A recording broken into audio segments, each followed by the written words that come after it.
Assalamu alaikum wa rahmatullah wa barakatuh. Les qualités morales exigées par l'islam pendant la guerre.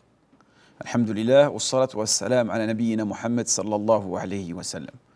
L'islam, barakallahu fikoum, ordonne l'équité et l'impartialité envers les ennemis et interdit de les maltraiter et de les agresser injustement. Comme Allah subhanahu wa ta'ala a dit que votre haine pour un peuple ne vous amène pas à être injuste.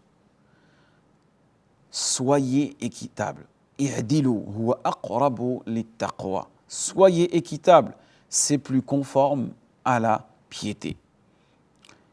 Il faut comprendre aussi, barakallahu fikoum, que la haine que vous éprouvez pour vos ennemis ne vous pousse pas à commettre de l'excès et de l'injustice, mais restez plutôt juste dans vos paroles et vos actes en toutes circonstances.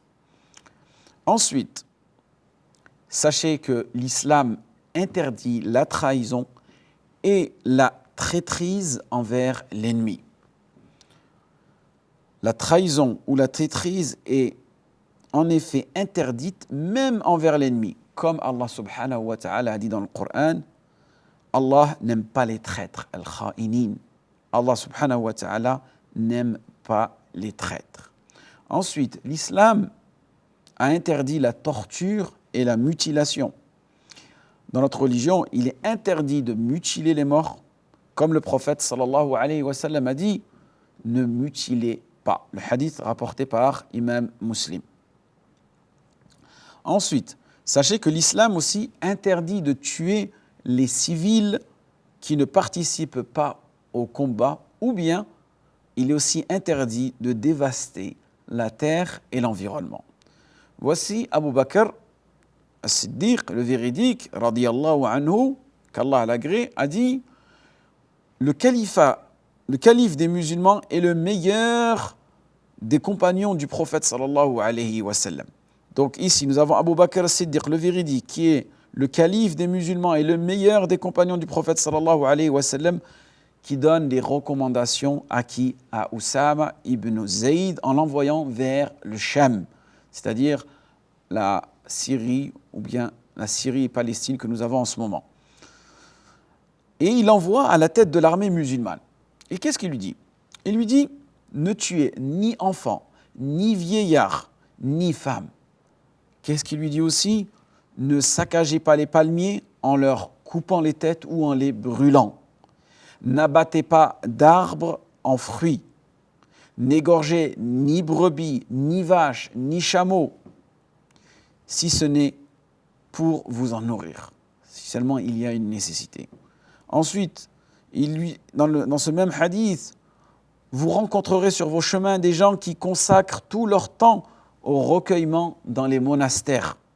Ces gens-là, laissez-les dans leur occupation et ne les touchez pas. Le hadith a été rapporté par Ibn Asakir. Donc, nous remarquons ici, barakallahu fikoum, que l'islam, même en temps de guerre, doit respecter certaines conditions et doit mettre en avant certaines qualités morales. Car même en temps de guerre, c'est un moment où le musulman prône les bonnes qualités, le bon comportement. Donc on fait un petit récapitulatif rapide des qualités morales exigées par l'islam pendant la guerre. Donc la première qualité, c'est que notre religion ordonne l'équité et l'impartialité envers les ennemis et interdit de les maltraiter et de les agresser injustement.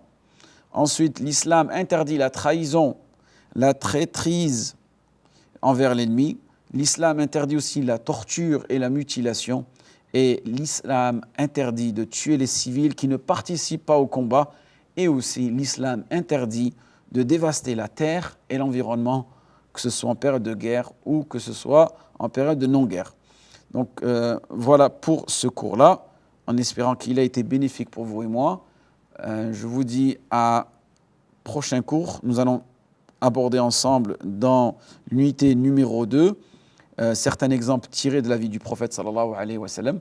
Donc on se voit juste après ce cours-là, en espérant que ce cours a été bénéfique pour vous et moi. Waffaqakumullah lima yuhibbu wa yarda. Wassalamu alaykum wa rahmatullah wa barakatuhu.